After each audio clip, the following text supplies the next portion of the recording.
ভাইয়ের বউকে বাসায় নিয়ে আসলাম আর এখন দেখো 5 তলা পর্যন্ত আমার ভাই কোলে করে বউকে উঠাচ্ছে। মাশাআল্লাহ, এরকম ভালোবাসা যেন সব সময় থাকে। বাসায় আনার পরে বউকে ফার্স্টে তার শাশুড়ি রুমে নিয়ে আসা হলো, আর এটাই সবাই করে, আমাদের দেশের নিয়মই এরকম। মুসলিম বিয়ে নর্মালি এভাবেই হয়। যাই হোক, আসার পর খালামণি তার একমাত্র বৌমাকে কিছু গোল্ড পরিয়ে দিচ্ছে বাসায় আসা উপলক্ষে, আর এখন সে শ্বশুরকে সালাম করতেছে। শ্বশুরও দোয়া করে তাকে একটা গোল্ডের কানের দুল দিল। মাশাআল্লাহ, আসলে আমার খালার 2টা মাত্র ছেলে, তো সবকিছু তো তাদের, আর বড় ছেলের বিয়ে বলে কথা। যাই হোক, দেন আমরা সবাই মিলে একটু রং চা খাচ্ছিলাম। আসলে নতুন বরই রং চা ডিমান্ড করেছিল, আর এর মধ্যে খালামুনির হাতে একটা গিফট চলে আসলো। গিফটটা আসলে নতুন বউ তার শাশুড়ি মাকে দিয়েছে, আর আমরা সবাই গিফটটা দেখার জন্য অপেক্ষা করছিলাম। সবাই অনেক কিছু গেস করতেছিল আসলে এটার মধ্যে কি। আসলে গিফটটা হচ্ছে পানের ডালা।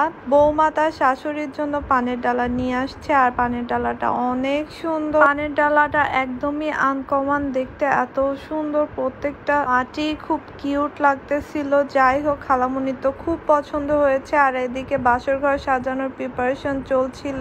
আর এই যে ভাই বোনরা কষ্ট করে এই সুন্দর বাসর ঘরটা সাজিয়েছে, আর এই বাসর ঘরের মূল্য কত তোমরা জানো? জানলে তো অবাক হয়ে যাবা। পাশে একটা ফুলদানিও রাখা হয়েছে, কিছু গোলাপ ফুল রাখা হয়েছে। যাই হোক, এখন